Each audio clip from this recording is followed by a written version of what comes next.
Ride the wave, King Dingbat here, and today is a special day.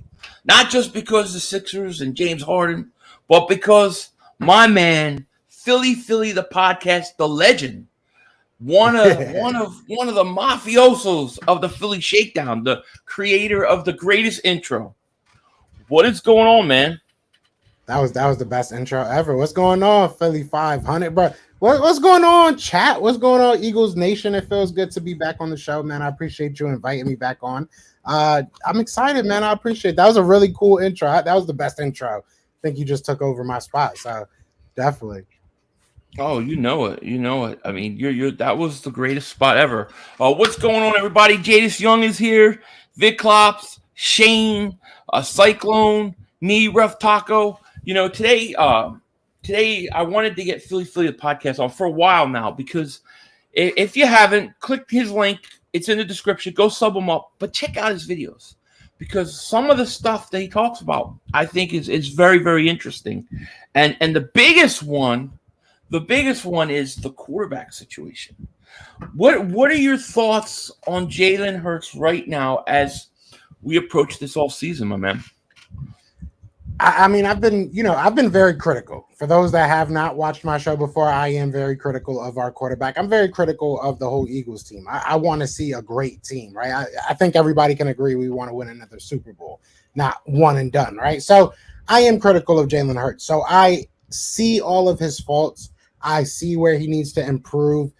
I also see on the other end, I see that this is a weak, quarterback draft. I'll say weak in quotations, because I do think that there's quarterbacks that offer you a good fight against Jalen Hurts. I think that there's some quarterbacks with, arm talent that can definitely get you somewhere, whereas Jalen Hurts obviously lacks there. But that's neither here nor there. But my whole thoughts with Jalen Hurts right now is, if he's the guy you're going to go with, that's fine. Just build the team around him. But at the same time, I am not going to be upset if the Eagles decide to either bring in competition for him through the draft or go ahead and get somebody that they think can change this franchise's fortunes moving forward. So I like Jalen Hurts, and I want to, put that disclaimer out there before anything, because I do like Jalen Hurts. But at the same time, I want to understand, and I want to recognize and be realistic about what he is and what he has been and what he could be. But we'll see what happens. I know a lot of people like him, and I know a lot of people have been enamored with the leader that he is, how he can kind of, conduct himself, especially in his first full year as a starter. I'm not hating on the guy. I just think that we have to be, as fans, understanding that we're in a position with a lot of draft picks, a lot of assets when it comes to players that we wouldn't be, hurt from moving on from, that have talent. So you got to be realistic. We might be in the position to get a better situation than Jalen Hurts. So I think that that's an option. And I don't hate the guy, but I know that we could probably get better, maybe through, like I said, draft, free agency, trades, whatever it be. So we'll see what happens. What would you say you think his ceiling is and his floor? I'll be 100%. His ceiling, will start there, right? Because his ceiling, I don't think anybody can realistically tell you that. I think that his ceiling can be as high as his arm gets him. If he decides to, take this whole offseason and just say, I'm going to be an in the pocket passer, and he can become a top 15 guy when it comes to that. You know what I'm saying? If he's one of those guys that you look at that, like, he's not the best at reading the field, but he can get it done, especially when he has a clean pocket, right? You can look at a lot of quarterbacks, Phillip Rivers, Matthew Stafford is a very good guy that you can kind of compare to. When they have clean pockets, they're totally different quarterbacks than when they have to run around and all that. So Jalen Hurts, while he has the athleticism, asking anybody to run around and read a field is hard to do. So if we can just get him to the point that he is solid and I hate to use this word, but trustworthy, that you can just trust him sitting in there in the pocket and making the right decision, whether it be his second or third option. I think his ceiling is endless, because you have that threat of the run. You know what I'm saying? As long as he still can utilize that, I think that your ceiling's endless. He's not a player that we've seen before. So there is that possibility that he takes this offseason and just gets way better at passing the ball and reading the field. And right. we have to be real that those are the things that he needs to improve. So, and those are the two most important things as a quarterback. So I think the ceiling can be endless. The floor is what we saw. I really think that the floor is what we saw, that he's going to be a guy that can make plays, whether it be with his feet, you know what I'm saying, or just kind of throwing up those 50-50 balls and letting his receiver get a chance. So we saw what his floor was. I truly do believe that. I don't think that he had his best season ever. So this is what he could be, but I do think that the ceiling could be endless. You really don't know. Right. Yeah. New Zealand Philly fan, thank you for super chat. He says, not getting a top quarterback this year and trading back for another 2023 first for a quarterback is a hopeful, naive approach. We need to lock down the number one position. So, I mean, that's interesting because I don't know what choice you may have if there's nobody to get. You know what I mean? Like he said something else here. And New Zealand Philly fan, thank you again for this next super chat. He says, also 2 first-round picks in 2023 won't get the number one pick. No, it might not. First of all, you have to know where that first-round pick is, but it's a lot more likely that you can use 2 first-round picks and a first-round pick next year to get 3 first-round picks and move up if, let's say, you're trying to get a quarterback. To me, and one things I have said, Joe, is that I think that if you're going to go with Hurts, and if you stay with Hurts this year, you have to get at least 2 first-round picks the following year. You cannot have no draft assets and then find out and say, you know what, Hurts isn't the guy, we can't keep him. I think that's a very dangerous way to approach the draft, is to take 3 first-round picks. You're basically believing in him otherwise. Yeah, and you even look into that deeper. You look into the guys that are out there. Like Russell Wilson is a great talent, right? But you look at what he was able to do with, or what he wasn't able to do with a way better wide receiving core. Their offensive line obviously doesn't really compare to ours. Their defense was probably just as bad as they were worse, statistically, but it wasn't by much. Like once you get like in the bottom 15 of defenses, those numbers become kind of by 1, 2, 3, 10 yards at the most. So it's not by much, right? And so we both had terrible defenses. So I say that to say this, I don't see a quarterback out there or even a player out there that you add to this team and they become an instant Super Bowl threat. And if you're giving up 2, 3 first round picks for a guy, that's what you should be looking to get back. I mean, that's kind of the reason you do things like that. So I don't see Russell Wilson doing it. I don't see Deshaun Watson doing it. I don't see Jimmy Garoppolo. Definitely is not going to bring us to a Super Bowl. We have to understand, if we're giving up the farm, then we have to do that. We have to get to the Super Bowl, because that changes up the way that your money's structured. That changes up, obviously, the assets and the way that your team is structured, right? Because you go from having 11 young, possibly we'll say anywhere from 8 to 11, given that we know how he's probably going to move a couple of those picks, but you're going to be able to get a young core of players on cheap contracts. If you go ahead and give all those picks to a guy like a Russell Wilson, now you have to look at how these contracts are going to work out, not for just this year, but the years moving on. And if you don't win the Super Bowl, then what was it for? Right? There's way more that could go wrong by giving everything up than can go right by giving it. Like, we're not in the situation that the Rams were. You know what I'm saying? The Rams literally just left the Super Bowl and wanted to get there again. Interesting. We're not them. This is going to be fun because I've heard that a lot. I've heard that you're not close enough that you want to just get that quarterback to put you over. But I really believe, and this is my opinion, that if you added Russell Wilson, he's the game changer. And the reason I say is I view Russell Wilson as a guy who I believe is still a top 5 type quarterback for the next 4 or 5 years, especially if he had the offensive line the Eagles had. So I wouldn't go. I don't want Jimmy Garoppolo or Derek Carr or anybody else like that, right? But if you told me right now Russell Wilson is available, I would make a play for him. I would make a play for him. I would not be mad. I don't want to sit here and act like I would be mad that we added a Russell Wilson to this team. It's just at that 3 first-round picks and possibly No, not plus 3. No, price that's tag. too much. That's my issue. Yeah. You tell me we gave up the number 15 pick, right? I think that's our first one, right? You give up the 15th pick and you give up our first round next year. And maybe like a third, and plus maybe a Andre Dillard or something like that, or maybe a Jalen Hurts instead of an Andre Dillard. I'm probably coming on this show saying this could get interesting because you still have 10 picks. You still got 2 picks in the first round this year. You could possibly move back and go get a first round pick next year, and no one else will recoup that first round pick somehow, some way. We always do. So, it's the price point. It's not the player. It's really the price point and what he would be. We don't know if Russell Wilson's going to be good for 2-3 years. We don't know if he'll be good for 5-6 years. We don't know if he'll be good for 1 year. We don't really know risk. Once you pass that 30. Yeah, it's a big risk. No, so it's a total risk. I don't know. It's tough. It's a total risk, but I look at it like there's probably 2 guys that I would consider it for. Russell Wilson or Deshaun Watson. If Watson cleared off his stuff. I just feel like that it's so hard to have a Russell Wilson come around, and especially when you have that offensive line. See, I don't think a guy like Russell Wilson, you need to have every hole filled.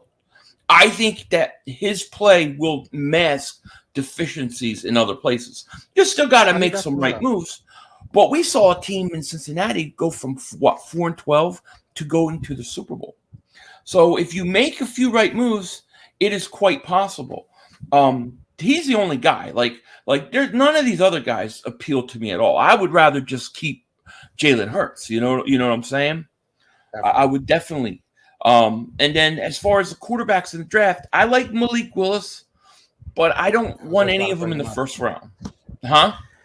I was just about to bring him up because I do a lot of these mock drafts, right? So I keep doing these mock drafts, and the things with these mock drafts is you see one of these quarterbacks fall to the second. Would you take a risk at the second to bring in some competition for Jalen Hurts? That's cheap competition.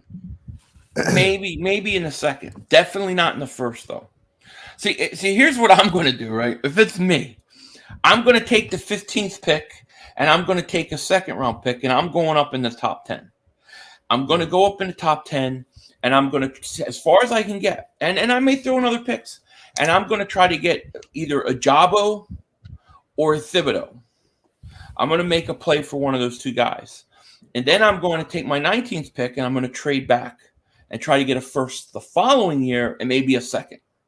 So maybe I get a second, maybe I get a third. I don't know. But I think the Eagles got to get up in that top 10, man. I think they have to. It might not be that expensive. It really might. I don't want to say that expensive. That's probably a bad quote. But, it might not be comparatively. Like, I know a lot of people look back and look at what people did to move up for a quarterback. You're probably not moving up for a quarterback this year. If you're moving up, it's probably because you got a good deal. Because at this point, there's really nobody.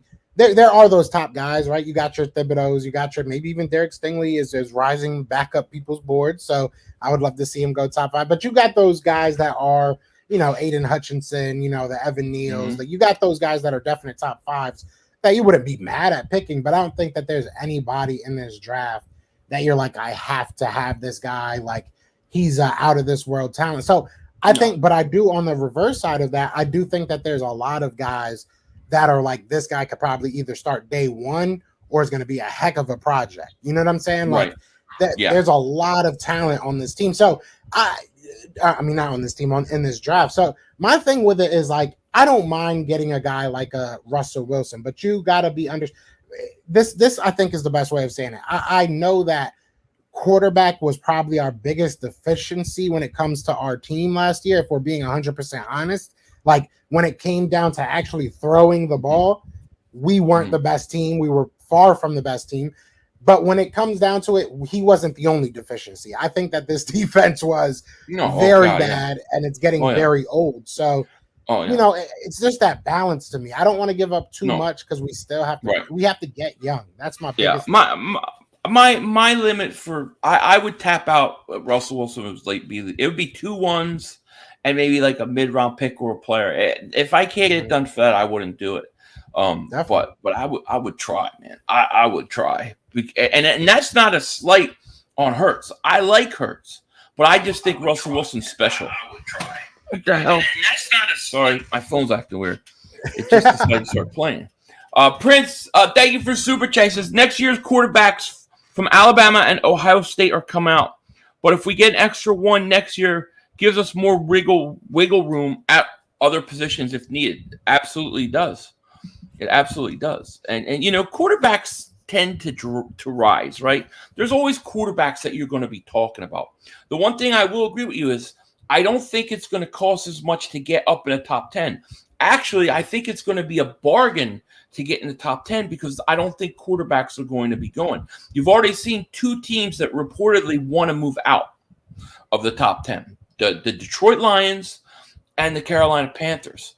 So I think it would be hilarious if the Giants were sitting there and we jumped them for like Thibodeau and screwed them awesome. 2 years in a row. Wouldn't that be hilarious? That would be awesome. My biggest thing is like I don't know if because if you look at like Detroit, right? Detroit is a team that they very may well go with a quarterback at their pick. That really realistically might happen. They might just go ahead and get a quarterback. I doubt it, but it might happen. Mm-hmm.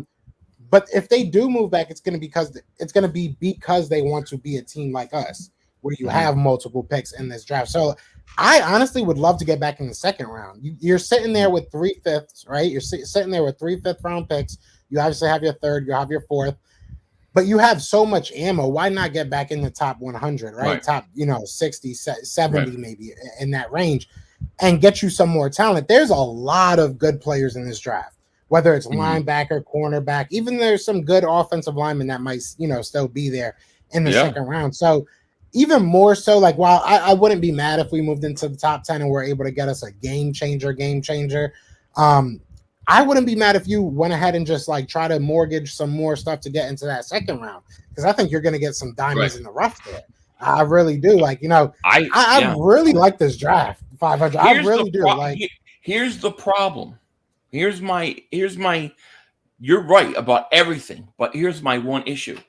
Who's the guy evaluating the talent? Yep. Do you trust Howie Roseman to pick the 35th pick, the 37th pick? I feel like he's got a less of a chance to mess up the 7th pick than the 15th pick. Do you know what I'm saying? Surprised. That's always my thing. We'd be surprised. Yeah, I would be nice. But also my thing is that if we get in the top 10, even at that 15th pick, I don't think it's off the chart. We're probably going to go offense or defensive line. So I know you like Hutchinson. You like you were saying Thibodeau. If one of those guys dropped out of the top 8, maybe we'd go up, because I like George Karlaftis a lot. You know what I'm saying? Dude, so maybe he somehow supersedes them. A lot of people don't like him. A lot of people don't like him and think he's like overhyped, or they're falling in love with Jermaine Johnson's production, which is very warranted. Don't get me wrong. But George Karlaftis, he's just a technician. Right, like who would you rather have? Who would you rather have? The guy that's gonna go ahead. I'm sorry. I'll tell you the guy I want. David Ojabo. That is my guy. He's good. Because to me, I think he's raw and he's got to develop. But his first step, the fact that he strips the ball, he just reminds me of Jason Pierre-Paul. He reminds me of a young Jason. That's the guy I really want. That's a good comparison, actually. That's a really good comparison, because he's very raw too. I think this is like his 4th year playing football in general. So he's raw, but he's athletic. He's gonna run in like the 4.4s, I've heard, which is insane. We're gonna get in the combine in a second. It's our time. Philly says, "Hey, 500. Let me know if I did anything wrong, because I never disrespected you or any other Eagles fans." No, you didn't do anything wrong. I reset the wrenches, because I had somebody timing everybody out and deleting comments. And when you go into the mod section, Joe Castro, no, it's almost impossible to go through every one of those and figure out what's what. So I just reset it. I gave it to you back though. So don't worry about it. I do think though, in terms of the draft, I mean, it sounds like I think most Eagle fans are expecting the Eagles to go defensive line, especially defensive end in this draft. I mean, I think with the first pick, they're definitely going to do that. You know what I mean? They should. Yeah, they definitely should. If you look at this, so I like Jermaine Johnson. Don't get me wrong, I like George Karlaftis a lot. Mhm. But yeah, he's a technician.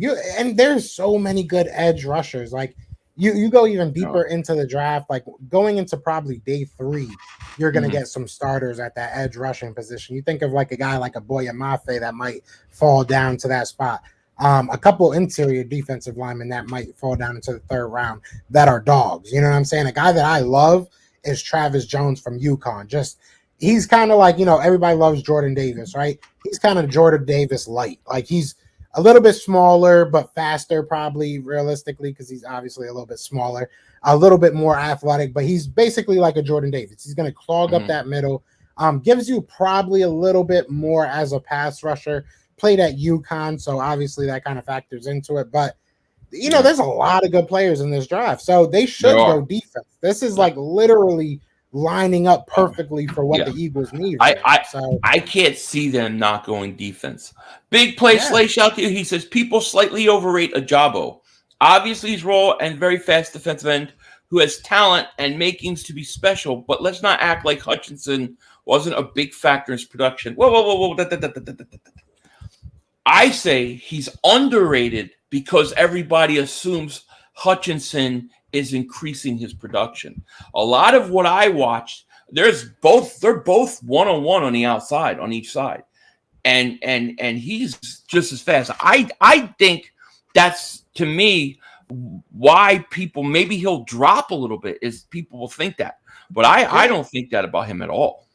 and he's fell a little bit. Like I said, doing all this, looking into all these guys, he's fell quite a bit. Because at first he was a top 10 guy. Now he's looking in more of that 20 to 25, possibly end of the 1st round range. So he is. I mean, You you're right think to say so? he's underrated. See, I think he's going to go. I think, and we'll get a combine. I think he's going to go up into. I think he's going to be a He top 10 probably will. pick. Once, like you said, we'll get into it. But Yeah, once these grown men see all these college kids running in gym shorts right. and everything, everybody's opinion is going to change. Yeah, Trust me, we saw the and Senior Bowl. I love his backstory. He comes from another country. He works hard. I think he's like. I think he's going to be the Eagles' target. I just got this feeling.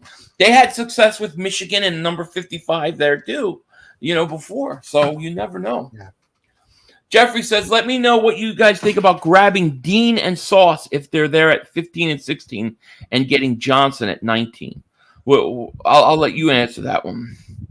I love Nakobe Dean. I'm more of a Devin Lloyd guy myself, if I'm being 100% honest. Love Devin Lloyd. I think he's the best linebacker in the draft. But I don't think there's a huge drop off between the two. I'm really nitpicking when I say I love Devin Lloyd. But there's not a big difference. So if Nakobe Dean is the guy that's there, say Devin Lloyd goes before us, I'm totally cool with that. Sauce Gardner, I think he's very good. I think he's very, very, very good. And I think he'll be a day 1 starter, has very good size, very good speed. I would not, I kind of said that and kind of there's a lot of good cornerbacks in this draft. So it really depends where we're at. Like, if you're telling me Stingley's gone, if you're telling me Kyer Elam's gone, if you're telling me Andrew Booth is gone, then yes, I'll no hesitation take a Sauce Gardner. But realistically, I think Sauce probably won't be there. I'm looking more like a Kyer Elam. I'm looking more like an Andrew Booth, maybe a Trent McDuffie if they're okay with his size. And then who was the last guy? He said Jermaine Johnson. I would love Jermaine Johnson at number 19. I think I think that the Senior Bowl gave a lot. It's recency bias. A lot of people are in love with him because of the Senior Bowl. I think that he had 1 year of production. 19 to me is, being nitpicking. If I'm a nitpicker, it is what it is. That's what I do. So I'm just going to put that out right now. 19 is maybe a little too high, maybe, because he is still kind of a project, but I wouldn't be mad at it. So I know that's a long-winded answer, but that's how I like Johnson. I like the only end I haven't spent time with yet is I haven't looked at Carlifidus, or whatever, however you pronounce him. I have not watched him yet, so I have no opinion. Out of all the guys I like, I just look at Aiden Hutchinson as he's not going to be there. I don't think he'll be there. Thibodeau and Ojabo would be my next two. I like those guys. Prince, thank you for super chat. He says, I feel like they cannot miss players. The cannot miss players are Stingley, Dean, Burks, Hamilton, Lloyd, Karlaftis, Thibodeau, Ajabo, Gardner, Lindenbaum, Walker, and Hutchinson. I mean, is he saying Trayvon Walker from Georgia? Is Prince saying so, that? Yeah, I think so. I love that name. I love that name. That's a great. A lot of people aren't on that train. He's a great player. He seems like he's been rising lately. You know, we got about 240 people in the chat. If you haven't, please subscribe. Click the link in the description. Go sub up this man. I'm telling you, he's approaching 4,000 subs. This man does great work, and this is the voice. This is the voice behind the beautiful Philly Shakedown intro. This is the man that did it for us. So go click the link, sub him up, and check if you have been subbed here for a while. Make sure you're still subscribed. YouTube has been unsubscribing people, so make sure you do that. Definitely. So we got the combine coming up this week. What are your thoughts? Like anybody specifically that you really want to focus in on? There's a lot of people. Obviously, there's a lot of people out there. The main three guys I'm really looking at is a guy that we were just talking about, right? Is Jermaine Johnson. I want to see how he kind of tests. I want to see how that affects his draft spot, because I've seen some people have him as high as top 10. Some people have him around the 19 to 22 spot. So I would like to see what happens with him. Devin Lloyd, I want him to go crazy because I want to see where his athleticism is. I think his tape is amazing. So I want to see what he does athletically. I think him and Nakobe Dean are going to be very interesting if they both go. Obviously, it's going to be very interesting to see them kind of where they are with everything. There's a lot of guys on the offensive line. I kind of want to see what happens with them. You know, if a Tyler Lindenbaum can put up a lot of reps, I know a lot of people are going to get way higher on him than they are right now. Same thing with defensive line. I want to see what happens with the George Karlaftis. If he can show that technique and he has athleticism, you know, I think he's going to start rising up people's boards. A lot of these Georgia players, a lot of these Georgia defensive players are guys I'm looking at. And then, the wide receivers in general. It'll be interesting to see how these 6'3", 6'5" guys actually run. So there's a lot, but, main guys are. Do you think they would go wide receiver in the first round for 3 straight years? I wouldn't be surprised. Really? I think it depends on how they see free agency playing out, right? Like if they feel like they can fix it in free agency, if they're like, we're going to give a contract to a Mike Williams or an Allen Robinson or a guy like that. But I think that the Eagles, they want a big guy. They want a big guy on the outside. They want to recreate that kind of Alshon Jeffrey-esque feel, right? And Devontae Smith, in all his glory, Devontae Smith is great. He's still only 6 foot and like 180. So that doesn't really fit that bill. So I wouldn't be surprised if, like he said, a Treylon Burks, right? Or a Drake London, I think is his name, right? Drake London. I always get him mixed up with Drake Jackson, the defensive end. But Drake London, if he fell to us, I wouldn't be surprised. If a guy like that falls to you, I think that Howie would shoot himself in the foot. You know what I'm saying? If he passed up on them again and they became good, because then you look at, like he said, DK Metcalf, you look at the guy Justin Jefferson, the guys that you've missed on. So I think it's kind of a mental thing that he wouldn't let himself, pass up. Yeah, definitely. Prince, thank you for super chat. He says Burks reminds me of Metcalf. Give me next to Smith. Now, I love Burks. Burks is my favorite. Well, I haven't watched a whole bunch of them, but I like Burks because you were talking about the physical big receiver. And I'm all for the big physical receiver as long as he's got speed. I can't have guys that don't have speed on the outside. I don't want JJ Arcega-Whiteside anymore. I'm done with him. I don't need that slow guy, What's up, Troy Singleton? How are you, man? How's the grandkid? I just can't do it. But Burks runs, they say something like a 4.3. His 40 is going to be very interesting to me. He would be one of the guys that I really want to watch at the combine. Along with Ojabu and Thibodeau, I want to see what kind of numbers those guys put up because I have a feeling they're going to have big scouting days, big days, and they're gonna shoot up the board. The thing with Lloyd's probably one of my top 3 guys I want. And but not to get too like political or anything, but like they might not even be there. This whole scouting combine. That's the problem. Yeah, I think Lloyd's go down. I think he's gonna be a top 10. Yeah, I agree.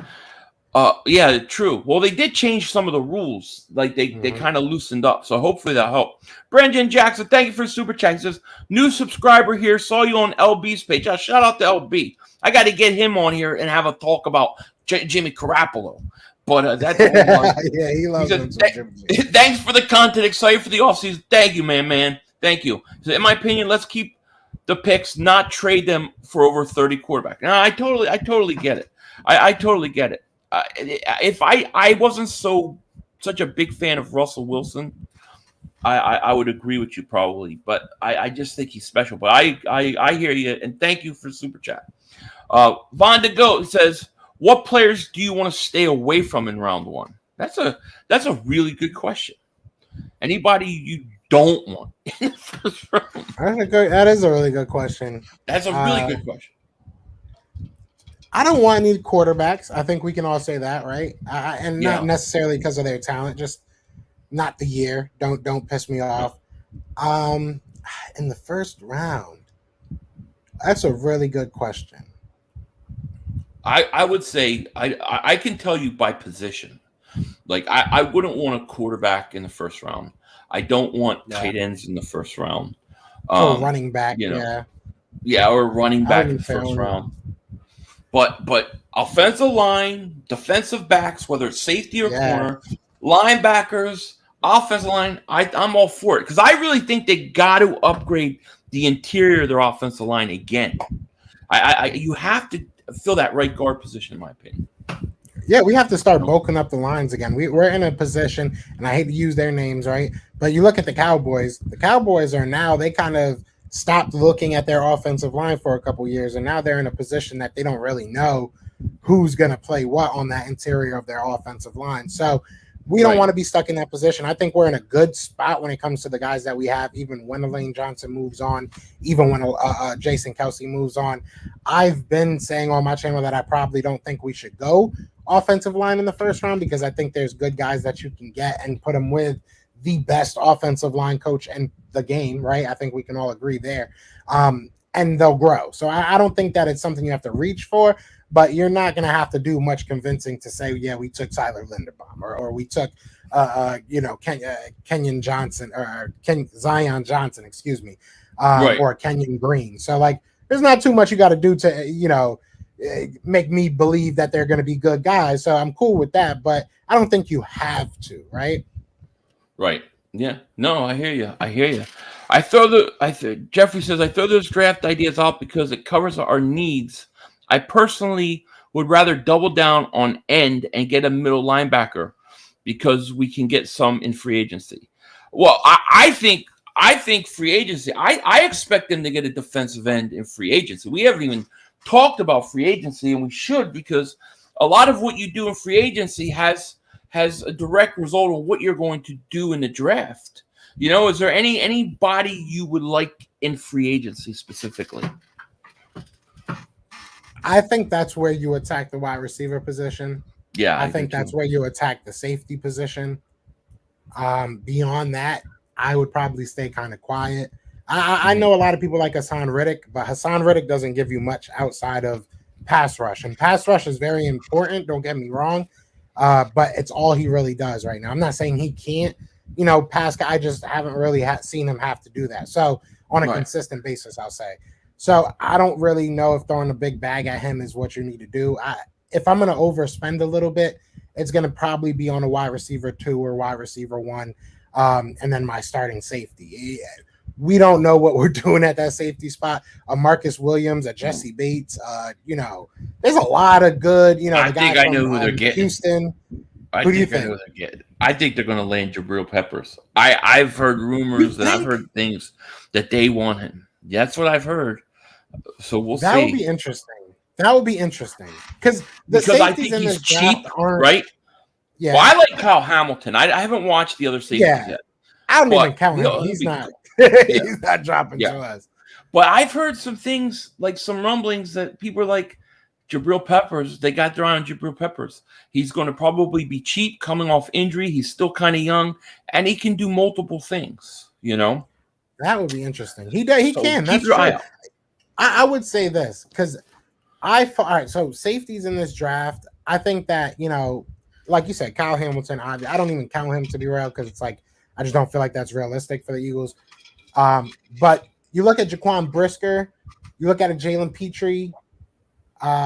There's one other guy that his name is eluding me right now, and I'm sorry that I'm forgetting his name. But either way, there's probably 3 guys that might drop to you in that second round that could probably be day one starters. If I'm the Eagles, I take the risk of getting one guy in the free agency. I really like Jesse Bates. I like the guy from Houston as well. I can't remember his name either. Right. There's a couple guys out there that aren't bad, that aren't too bad. And even free agency, I think, might be a little bit cheaper than we're used to. A lot of these guys, once those top names come off, there's still a lot of talent. So these guys are going to be fighting for contracts just as much as we're going to be fighting to get them. So it'll be interesting, I think. But the free agency, I'm looking at straight just offense and the safety. You know what I'm saying? Everything else, I think you can stock up in this draft.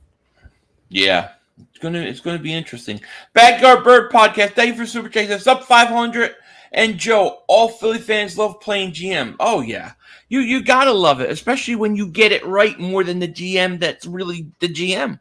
I mean, I bet Joe Castro here has a better draft record percentage than Howie Rose. But come on, I called a lot last year. I was the only. Well, I was like one of the only people, because remember we did that mock draft together. I had all the Eagles content creators, and I told everybody, I was like, I want Micah Parsons. I don't care. I want Micah Parsons. And look at Micah Parsons. But I hate to say it. But if the Eagles knew, I believe if the Eagles evaluated him correctly and knew he could rush the passer, they would have took him.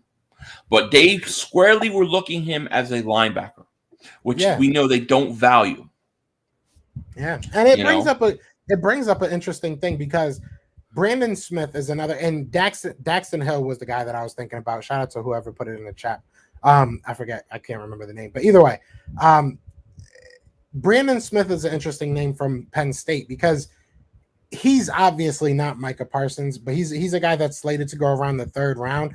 He's another guy that might run in those 4.3s, Right. So I wouldn't be surprised if the Eagles double down or if he's the only linebacker they take, because he has some speed on him and he's more of a pass coverage guy than Micah Parsons was coming out of college. So they might value him a little bit more than a lot of scouts are saying. So he's an interesting name if they felt like they missed out on a Micah Parsons. But you realize they haven't taken a linebacker in the 1st round since 1979. That is unfathomable. With all the coach at Reeds and Jim Johnson, your defense, not to take a linebacker, like it's crazy to me. It really is. Jacob Davies still had asked, some good linebackers, which is crazy. And we did. We drafted some really good ones. Jacob Davies says, "What are your thoughts on defensive tackle we signed? That's Renell Wren. Is the guy we signed. My thoughts were that he's just a guy that's going to try to make the team, a camp body. But I think the one thing I take out of it is I think the Eagles are already honing in on rebuilding that defensive line, because I think that's going to be their key this offseason. That's what I said. Perfect. Yeah, you said it perfect, because that's what we got to do. Yeah, that's what they're going to do. I think I've been thinking a lot about Hassan Reddick, and you remember when Gannon was hired last year, he talked about he wants a hybrid 4-3-3-4 type defense, right? I think Reddick fits more of a 3-4 as a 3-4 outside linebacker, pass rusher. Now, if he wanted to really have an interchangeable 4-3-3-4 defense, Hassan Reddick's the perfect guy to go get. He's the perfect guy because you could then use him in those downs, Again, it comes down to price. Free agency scares me because everybody gets paid more than they're probably worth. That's kind of how it always works. So I see him as one of those top tier guys at the edge rushing or linebacking position. Really depends on how you look at him, obviously. But I think he's one of those top guys because of that versatility. But he is an edge rusher in theory and in application, right? Like it doesn't really matter if his hands are out of the ground. He's going to be going after the quarterback 8 out of 10 times. So I don't know if I'm willing to pay for that. Like, I just don't know if we should pay. There's so many guys in this draft. You know what I'm saying? There's so many guys in this draft that you can plug and play at that position. Even if you get a linebacker, if that's what you're looking for, go hard after Nakobe Dean. Yeah. If that's what you want, go after Nakobe Dean because then he'll give you that. And I love Devin Lloyd. Yeah. But, if that's more of what you're looking for, then go for that because that's the guy that I'm looking for. I'll tell you in free agency who I probably would target because I'm just assuming Hassan Reddick's going to get some ridiculous price somewhere. And he's going to probably go to a 3-4 base defense. But I think Emmanuel Ogbah, the Miami Dolphins defensive end, he had 2 straight years of 9 sacks. He, is probably not going to get as big of a pay as some of the other people. But I think he's still just entering his prime. I think he's a guy that can come in and get you 11 sacks in a year. I don't think that's too much to ask for him. You know what I mean? We always get some type of veteran, right? Like, so we always get that one random vet. So it really depends on where he drops. If he's still there day 4, day 5 of free agency, I could see us kicking the can. But I just don't want to spend too much money. I would love to. I really just feel like you can build so much through this draft. Like really just fill the holes, and I think the main holes that you need a starter at, right? Because we could run it back and probably still be a 9-18 or maybe a 10-17. Like we could probably do that. But if you add the right young pieces to this, I don't know. I could see like a week 3, week 4 type of trade that puts you a little bit over the top, even if it's for a quarterback. If Houston holds out for a while, you know what I'm saying? Like, or if Jalen takes that next step and now you just have a very young core. I'd rather take that chance. I'd rather take that chance right now and save some of that money. Yeah. Mr. International says 500. I think the Eagles are about to have a super roster by the time the Eagles have their 53-man roster. By game 1 next year, crazy moves we're not even thinking of are coming. Yeah, well, listen, Howie's got 3 first-round picks. He's got some money, and he's only got 1 year left on his contract. Does he feel the need to dramatically improve this roster to save his job? I think Howie Roseman's got big things planned. I listened to his press conference. He was too quiet to me, in my opinion.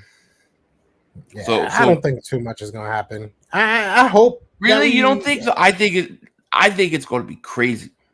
I think draft time, we're probably going to trade back once. I think we're probably going to take 19 and move back. I think that's about it. I don't think too much is going to happen. I think we're going to try to get back in the second round and get a first-round pick next year. Yeah, I think it's going to be. I mean, the draft. I think they're going to trade up. I think they're going to trade back.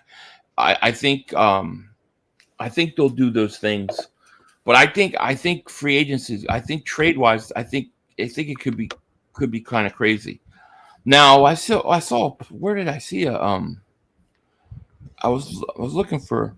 I saw something flash on the chat. Something about DK Metcalf, and I want to talk about DK Metcalf. So I don't know who said it. There was somebody put that. The Bills are trying to acquire DK Metcalf for a first-round pick. I don't know if that's true or not, but DK Metcalf, to me, is the one veteran player out there, the one veteran wide receiver that I'm willing to part with a first-round pick today, right now, right this second. What are your thoughts on Mr. DK Metcalf? I think he's a great player. I just think. I think that if it happened, I'll say this. If it happened, if I heard tomorrow that we gave up the 19th pick for DK Metcalf, I'm not going to be mad. I'm going to be excited. I'm going to be, excited to see what happens. But my thought process is, all right, now we got to pay him. Now we have one less first round. What else went into that draft, into that trade? So it does worry me a little bit to pay that because he's going to want a long-term contract. What happened in Seattle? Are they just literally trying to get rid of everybody and restart? That's different, but did something happen? There's going to be a lot of questions to that because that's a big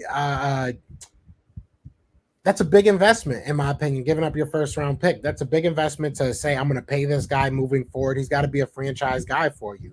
The Bills can get away with that because they're going to be late in the first round in their eyes, no matter what. They're going to be going for a Super Bowl every year with Josh Allen. So you add another weapon, they think that that's going to, catapult them. Do I think adding a DK Metcalf catapults Jalen Hurts to a Super Bowl, caliber quarterback? I don't think so. I really don't know. But do you think anybody makes him that?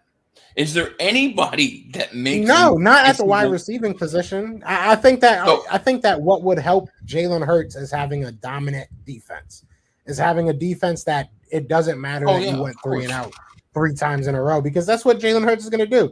Jalen Hurts just can't. I don't want to say can't. Jalen Hurts is not the type of guy that's going to methodically get you down the field. That's just not what his game is, unless it's a running game. You know what I'm saying? So you need a defense that's going to go out there and get you the ball back quick, get you some short fields. That's what I think would help Jalen Hurts.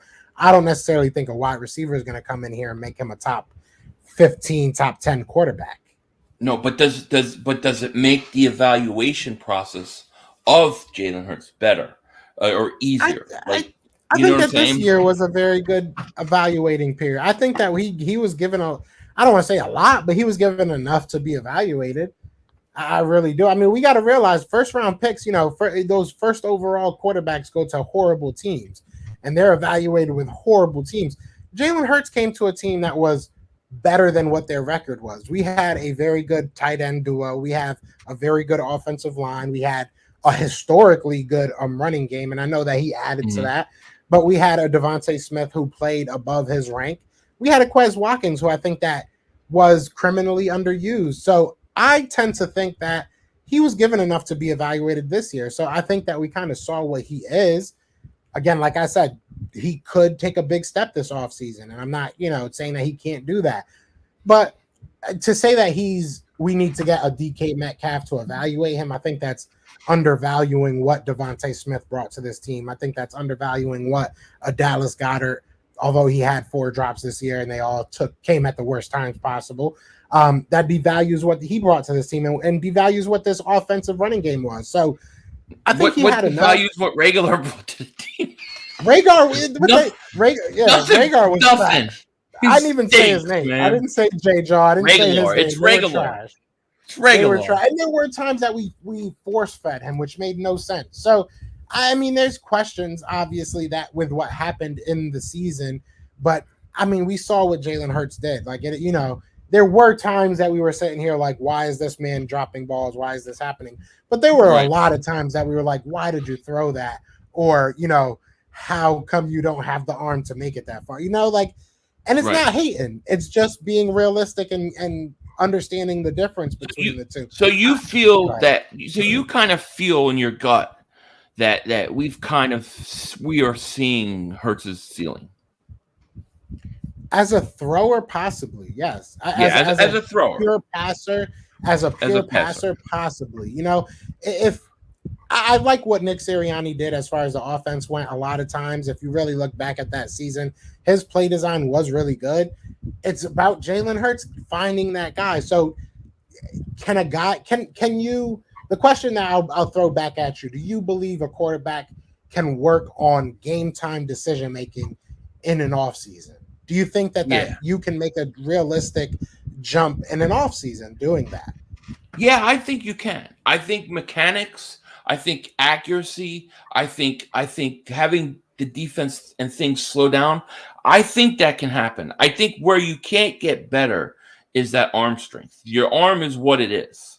So if the guys that haven't had big arms in the NFL that have been good were always deadly accurate. Yeah. And they were very good at reading defenses. And that, to me, I still think is possible. And that's probably what he's going to get a year as. Cryptologist, he is not for Jalen Hurts at all. He's ready to move on. He says 500. Didn't Tebow need a great defense? Hurts is Tebow. I think Hurts is better than Tebow. Okay? I mean, come on, man. You're killing me over here. Tebow didn't know what the hell was going on. Tebow had guts and all that, but nah. You know what I mean? And I will say Hurts is accurate. Like Hurts knows. I don't think the problem necessarily is Hurts getting the ball there. He knows, like, when he looks at something and says, "I'm going to throw the ball here," he can do that. He can do that with just about any quarterback out there. That's why he's in the NFL. I think the main problem with Jalen Hurts is reading where the ball has to go. So the problem is him saying I can get it there is saying where it needs to go. You know what I'm saying? If that makes sense. So I really just feel like if he makes that jump, he could be scary. But we are where we are, right? You know what I'm saying? Like, right. So he hasn't made that jump. So now what do we do, right? Does the organization have patience to wait through his development? That's and the what question. If it doesn't happen? Yeah. And what if it doesn't happen? Like you said earlier. I mean, that's the question. I know Howie said in his press conference that he's a starter, but everything you hear about he's already sent private eyes to go check on Deshaun Watson. He's trying to see what's going on. Russell Wilson. He's following Malik Willis all around the Senior Bowl everywhere he goes. He's out there scouting Pickett. Everything by their actions tells you that maybe they don't believe in Hurts. If we're being straight up honest, right? So yeah. I don't know what that means. I just don't know that there are really any options right now for them. You know what I mean? I don't. Now, here's a question. Cyclone puts this out, and I'm going to ask you. He says, let Minshew compete with Hurts. Would you have an open quarterback competition with Minshew going into training camp? If they believed in him, his stats are pretty good. His numbers are good. He was on a bad team. Do I think that Gardner Minshew is a franchise guy? Possibly not. Probably not. I don't. He doesn't have the arm strength either. If we're being very candid, but he can read the field very well. He can read the field very well. He's a very safe quarterback. He's not a guy that's gonna go out there and give up a million. He's kind of like a Tyrod Taylor. If we're being 100, like he's a little bit mobile. He's very safe quarterback. I think that's probably a safe comparison for him. So do I think that's a franchise guy? Not necessarily. If we're going to say let's give him some competition, let's give him some damn competition. Save one of those first-round picks, take number 19, and go get your quarterback. If you really want to say let's go give him some competition, let's do it with somebody that is going to be cheap. You know what I'm saying? Because if Hurts loses that competition, then you probably still have a little bit of draft capital that you can get out of somebody, draft value that you can get out of somebody as far as a trade goes. And if he wins that battle, then you got a guy that's in a first-round pick that maybe you develop into something or you just, move on from. That's a way cheaper risk than going out there and getting somebody like I don't know, saying let's just go all in and see if Gardner Minshew has it and use all these picks and next year we'll have one pick and hope for the best. I don't know. I think that's way less of a risk. Just going ahead and getting yourself a quarterback. Yeah. Judge Blaze says, need a top-tier quarterback like Jimmy Garoppolo. Jimmy Garoppolo is not a top-tier quarterback. Otherwise, the 49ers wouldn't be trying to get rid of him. I think Jimmy Garoppolo is so overrated. It's not even funny. I'm not a fan.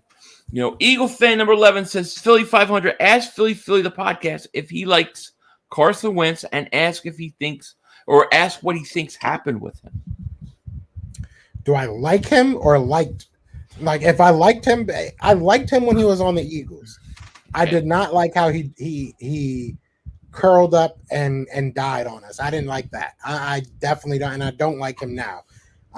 Number 11 is not, he's not part of my memory bank as far as Eagles history goes. But what do I think happened? I honestly think that the same thing that happened in Indianapolis.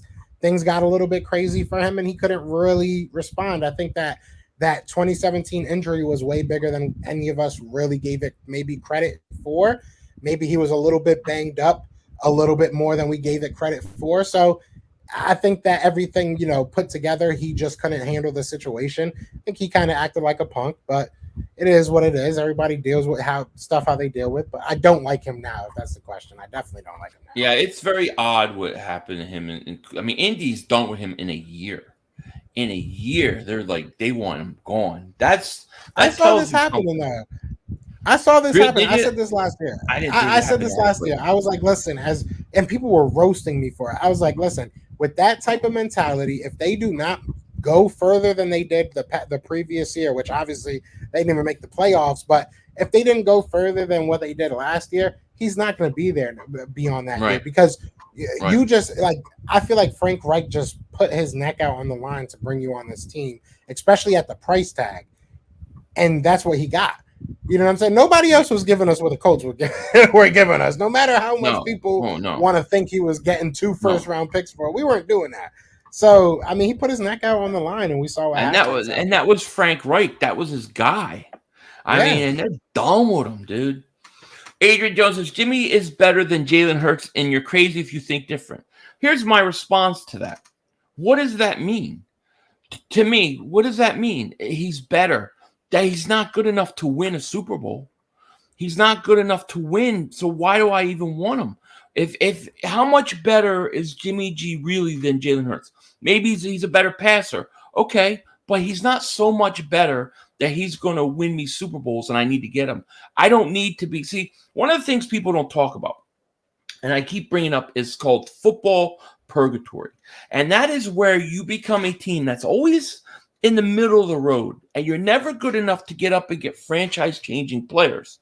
And you're never bad enough, or you're never bad enough to get franchise-changing players, but you're never good enough to win the Super Bowl. So you get in this situation where you're always stuck. And that's a very bad place to be. Teams can be there for 25 years.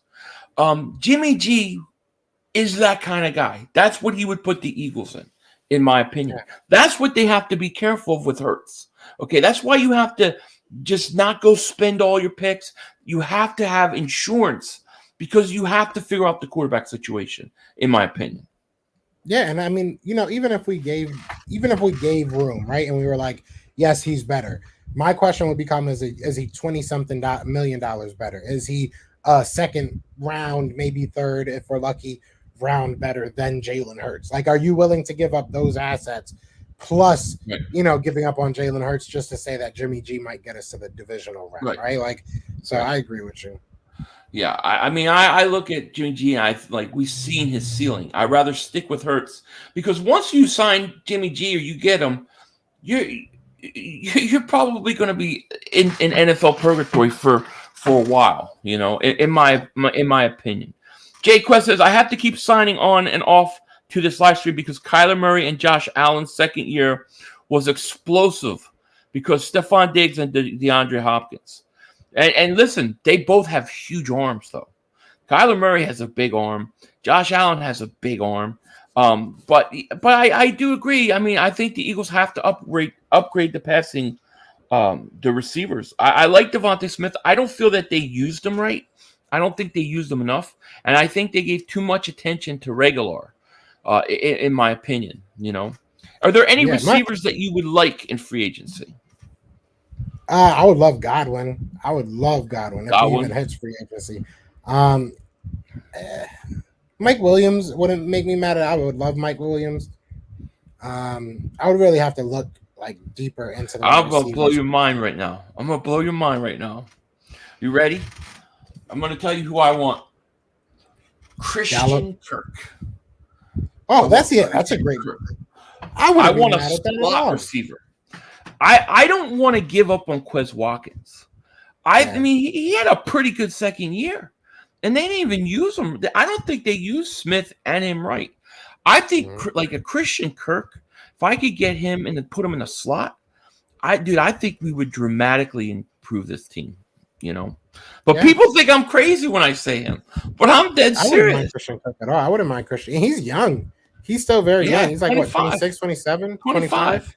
Yeah, so he's still very young. And that's the crazy thing about this year's free agency. There's going to be a lot of guys that are coming off their first contract still, which is kind of weird. You usually don't see that. You usually see them around their second contract, 28, maybe 27 if you get lucky. You know what I'm saying? So that's kind of interesting. Yeah, I like him. New Zealand Philly fan, thank you for super chat. He says the overall evaluation is we need Watson and Wilson. I mean, we'll see. We'll see. We need to be smart. FU says, I hate when you feed us bullshit. Why can't you give me some info on what's likely to happen? I already know what's going to happen. But we both know what's going to happen. We already know. You don't think? I mean, I look like Denzel Washington. You don't think people tell me things? Hey, Okay, he's connected. we know what's going to happen, but we have to give you it in hints. We can't. We're trying tell you. to. We're We trying can't dumb to it hint. down anymore. We can't dumb it down anymore. Those that know. That's really how it goes. Exactly. Yeah, we're giving you hints. RDX says, I'm tired of Watson.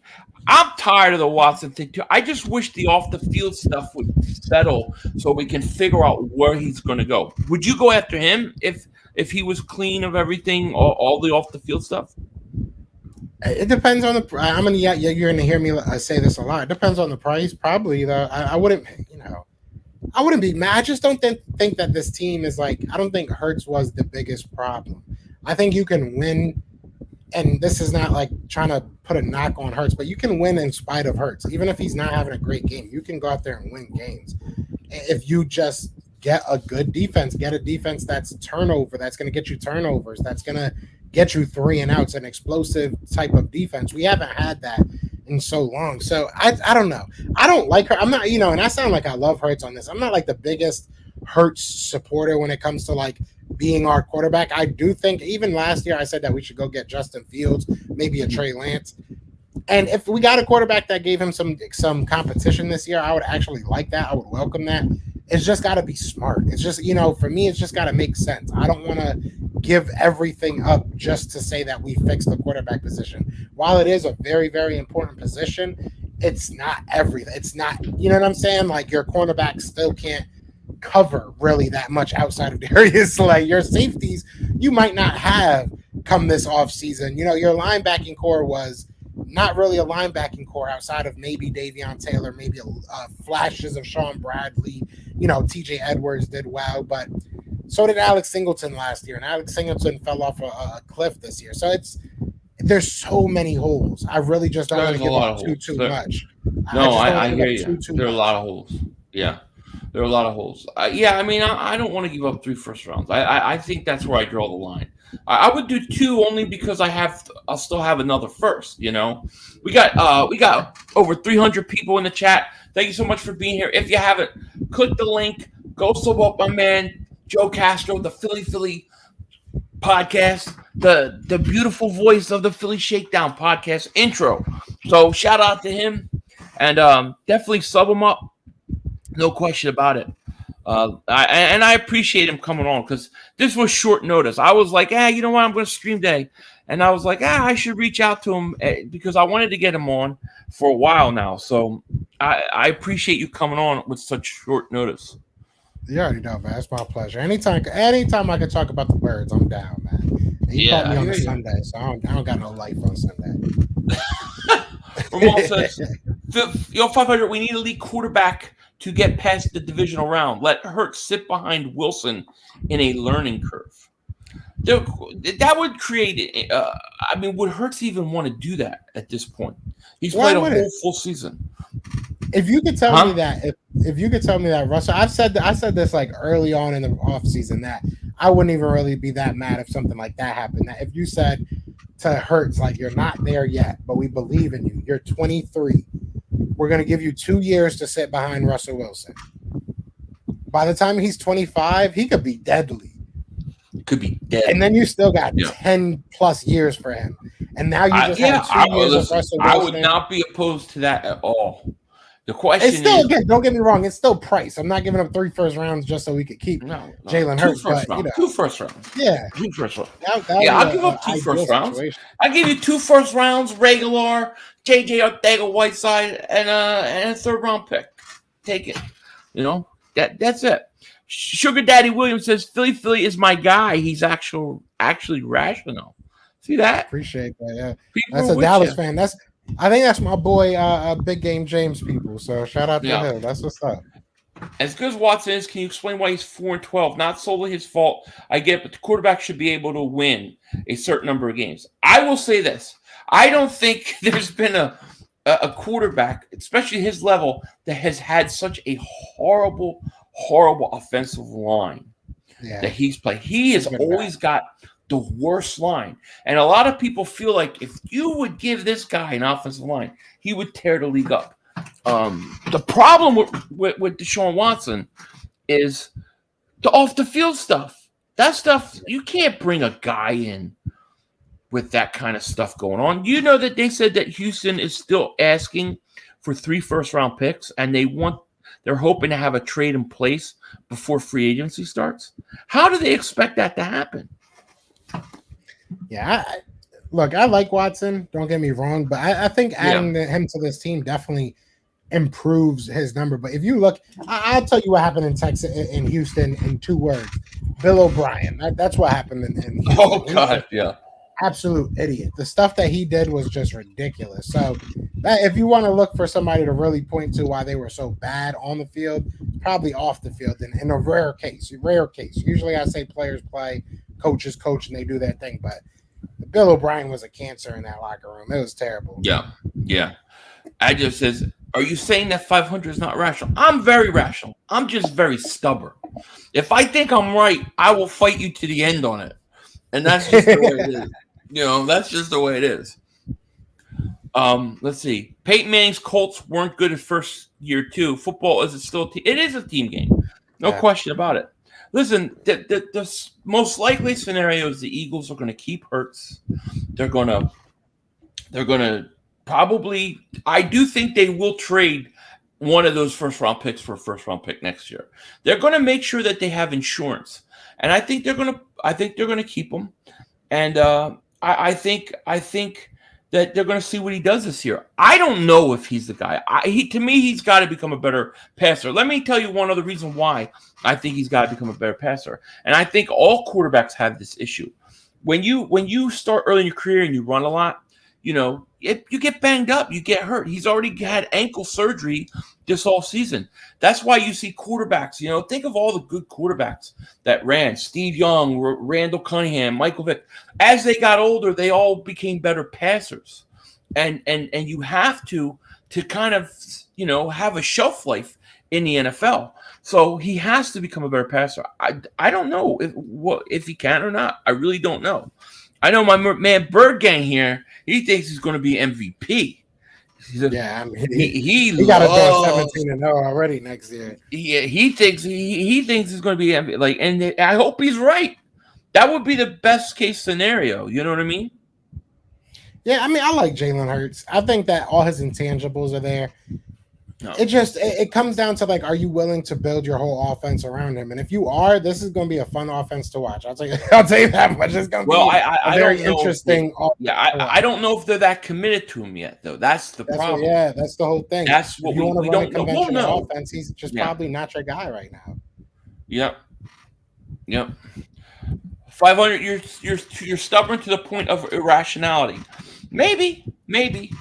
But I think we all are a little bit. I look. I am definitely not a perfect person. And the thing is, if you can convince me I'm wrong, I'll say, all right, you're right. But if I believe I'm right, I'm a stubborn son of a bitch. I am. And if it's irrational, it's fine.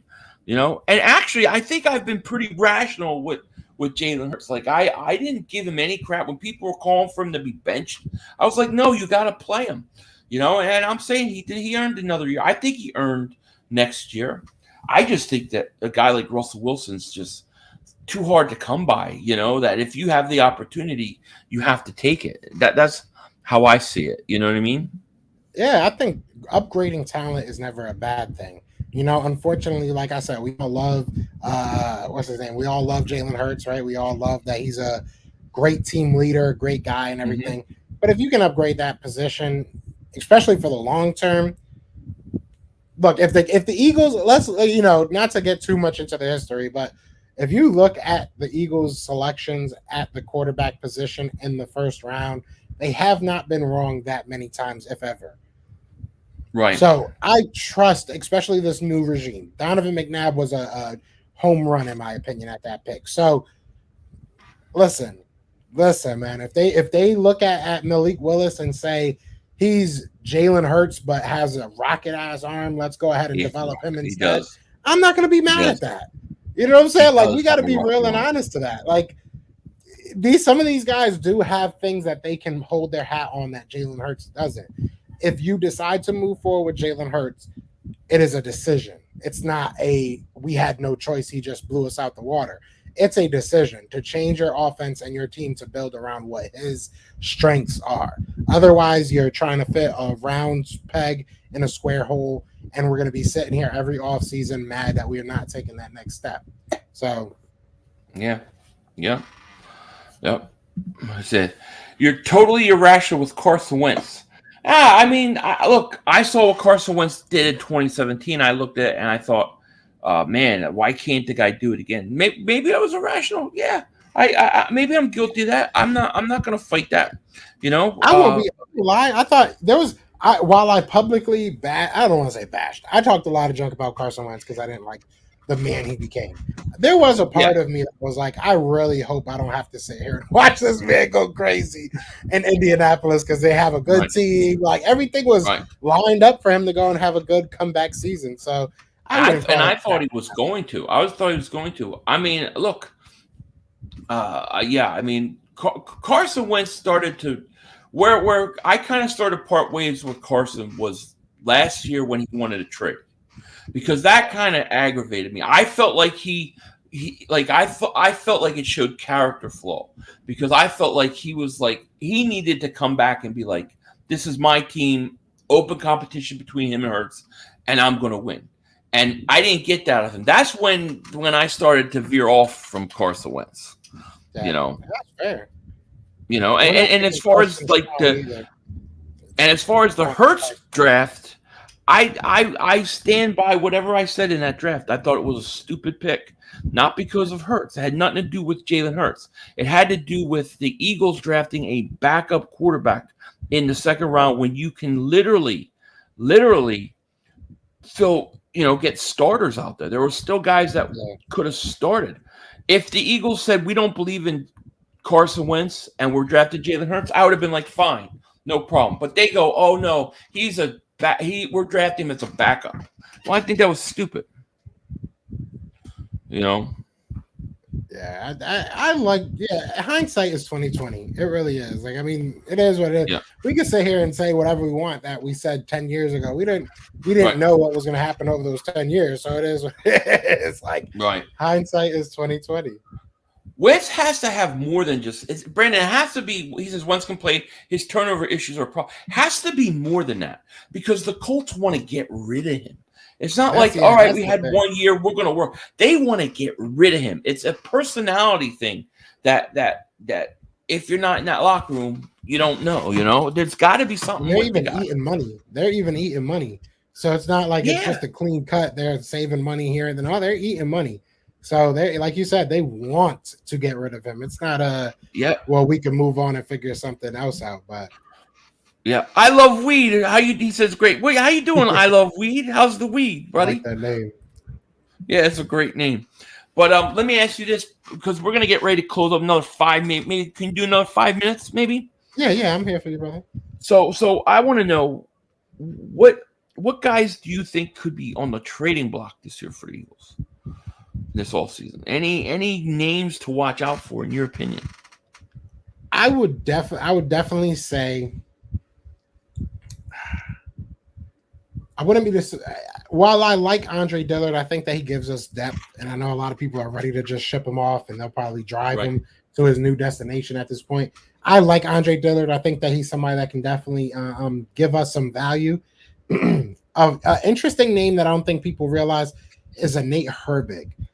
Now, obviously, he's a restricted free agent, so I'm not saying he's going to get traded, but we might put a actual tender on him. I'm not sure what we would be able to do because he was, I believe, an undrafted free agent, so I don't know how much we would be able to get back. Maybe like the highest is like a third or something like that, but I wouldn't be surprised if somebody like offered us something for him because he's a good player. He's played a lot of different positions, and outside of Philly, this might come as a shock to a lot of people, but they don't have a lot of teams don't have 5 starting offensive linemen that they can go to. Right. We got probably like 6 or 7, which is a blessing. So realistically, he might be somebody that the Eagles say, well, we might be able to get something out of him. That's just a name that I know a lot of people aren't talking about. But yeah, Andre Dillard, I wouldn't be surprised with. Trying to think who else. I would love to see Rager gone. I just don't know if he has value. No I value. wouldn't be surprised to see some of these defensive linemen talk to. That's really it, though. A lot of these guys, they don't really got value in my eyes. Maybe a Minshew. I think that's a good name to pull up as well. But a lot of these guys don't really have value. You know what I'm saying? So those are kind of my three guys that I'm looking at and being like, I can see. Do you think they would trade Miles? It is his last year of his contract. That's an interesting one. What is his value, right? A former second-round pick. Do you think you could get a second for him? Do you think you get a third? No, not a running back. Not that position. That position. Yeah, maybe that becomes a limbo. Like, how low value-wise are you willing? I think value-wise, you're better off keeping him, letting him play under last year's contract, and then going from there. I think, to me, I think Dillard's probably one of the best pieces that you possibly could trade. I think regular would have to be a situation like if the Eagles were to go trade for Calvin Ridley and it was like a second and Rager, and he was, because the one thing with regular is a lot of people think he needs a change of scenery, that he just can't function in Philly, so I never understood that.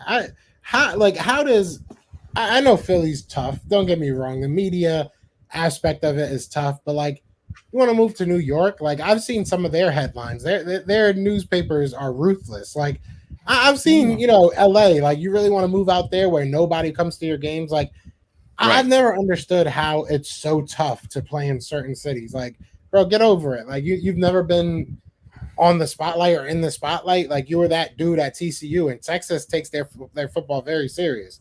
And you were on a terrible team. You know what I'm saying? At that. So it's like, I just don't get it. Like, you've never dealt with scrutiny throughout your whole life. So I don't know. If that's what it comes down to and he wants to go somewhere else, then by all means, hey, you want to give us a 5th or 6th round pick? I'll take it at this point if I'm being real. Or give us a prospect, right? Like, go to Arizona Cardinals, and there's a guy that I've loved for a while. Dennis Gardeck, I think is his name. He's like 6 foot, but he's an amazing pass rusher. I would go ahead. Give me I'll give you regular. Give us Dennis Gardeck. We'll see what we can do with him. He's like 28. We'll see what we can do with him. See if we can make him into a real situational player, because I'm good on Rager. I don't need much. Yeah, I don't want to see any more regular. I'm done with him, dude. I'm totally done with him. But he's not worth anything. You're not going to get any value for him. I think Dillard. I think Dillard will give you value because he did play decent when he played. And that's that's a position. So I think that's where you're going to get value. And it's going to be interesting. No question about it. But man, let me thank Philly the podcast, Joe Castro, for coming on. If you guys haven't, click the link in the description. Go sub them up. Make sure you sub them up. Get them to 4K. I appreciate you guys being here.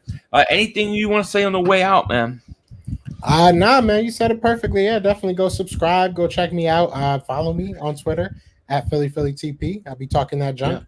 But yeah, I appreciate you having me on. We'll do this again. I'll get you on the channel. Oh, of course. We did it last time. We were supposed to have Joey. Actually, that's what I want to say. Joey, I see you out there. You know what I'm saying? You were supposed to come on the channel. I'm very hurt. So we're gonna have to You should see what he did to me yesterday. What he did to me. I can believe it now.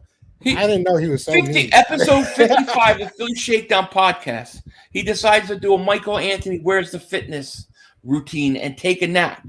So I had to do like the first 35 minutes. He was asleep. He wasn't answering my texts or anything. It's the Where Joeyshakes podcast. It's the Where's Joey episode. Yeah, you believe that? Thank you. It's crazy. Come on, crazy. But Joeyshakes. Shaking in his sleep. But anyways, no, Joey's cool. It's cool. But thank you guys for joining us. I hope you guys have a wonderful rest of the day. Thank you for all the likes, the subscribe, the super chats. We appreciate it. And with that said, we're gonna let you guys go. And of course, we're gonna let Mark Holmes' son, Michael Anthony Where's the Fitness, take us out. Peace. Now time for one more play. We had one more. Yo, you gotta be motherfucking kidding me. You gotta be kidding me. We have no time for one more play. Look at this motherfucker What are you doing? running from What are you doing? To get off the field on 3rd down. What was that bullshit? That is not right. Kellen Moore, he's got to be better, man. He wasn't. Oh, that's some bullshit. What was that? We had enough time for one more We play. had an opportunity to win that game at the end. But the referee screwed us. Away, but, you know, this is just The brother screwed us. You know, I'm upset, but The brother screwed it us. is, man. At least they fought back and tried. Only Cowboys games. Yeah, you The brother literally. screwed us. The brother screwed us. It's going to end the way We had an opportunity for one more play. There, and I'll be able to use the original structure right there. Now that'll take, whoa, and that's where we have to be careful.